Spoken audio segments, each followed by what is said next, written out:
Hey everyone, welcome to Homestead Corner. I'm Ginny and today we are going to whip up some dishwasher soap.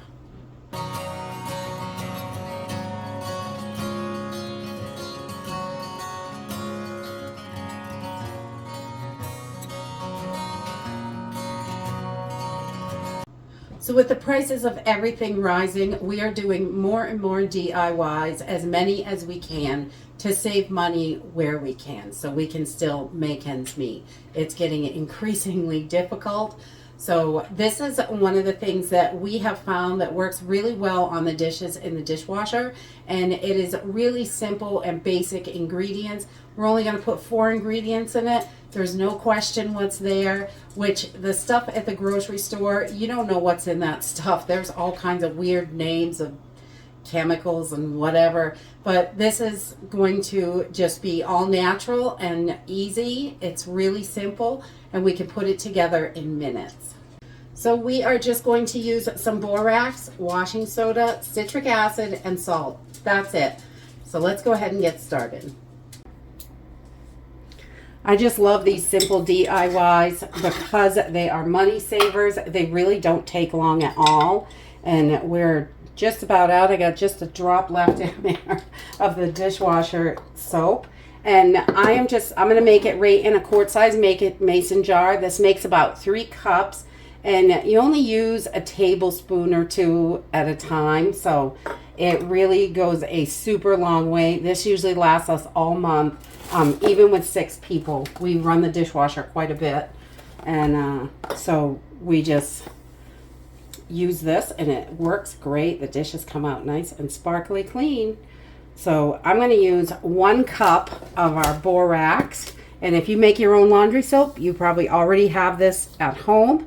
This is usually in the laundry section. It's about $5 or $6 for this, but there's a lot in here. It's 4 pounds. So this goes a super long way. I usually only buy one of these boxes once a year or pretty close to a year. And even with 6 people and using it all the time, it really does go a super long way. And then I'm going to use the super washing soda also, 1 cup of this. And we use this in our laundry soap too. Works really good. We use all kinds of stuff in there. All right, so 1 cup of our washing soda, 1 cup of borax. That's pretty simple. Can't get easier than that. Then we're going to use about 1/2 cup of citric acid, and this really helps that cleaning in there. It does a super good job. So we're going to put about 1/2 cup in there. Right in there. Pour that in. And then we are also going to add some salt, and you can use whatever kind of salt you have, just regular table salt, iodized salt, kosher salt, sea salt, whatever salt you have is going to work for this, as long as it's salt. And we're going to use about 1/2 cup of this as well. Just get that right in there. And I love the limited ingredients, and I know what's in it, and I know what is, what's on the dishes, so I like that. I don't want a bunch of junk in there. And this saves a bunch of money. So then I'm just going to put my cover on, and we're just going to shake this until it is well combined. You could do this in a bowl and mix it if you want to, but I find this works pretty good. You just kind of rotate the jar around, really easy. And it's really that simple. And once you have it all mixed up, that's it. I keep a tablespoon in here. I have an old plastic one that I don't really like to use for food. So I just stick that down in there. And I've got everything all together. When I do the dishes, I keep this right under the sink. And we've got our dishwashing soap. So the dishes get nice and sparkly clean.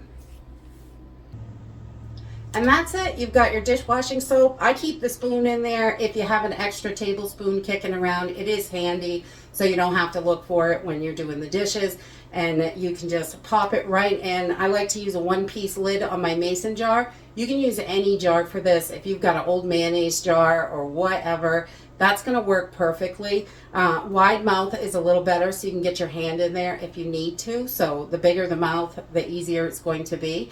Or you could pour it out if you want, but I tend to get quite messy when I start pouring things. So you should have all these ingredients right in your home. They're pretty common ingredients. If you're missing any of them and you can't find them locally, I would definitely check locally first, because you can probably get it a little bit cheaper than online, but I'll add links if you can't find them, and you can grab them right online, so they just show up at the house and you're ready to go. Super easy and simple. It's a great way to save money and know what's on your dishes and how clean they are, and that there's no chemicals. So that's really helpful as well. And that's it for today. I hope you enjoyed this video, and hope to see you next time. Bye.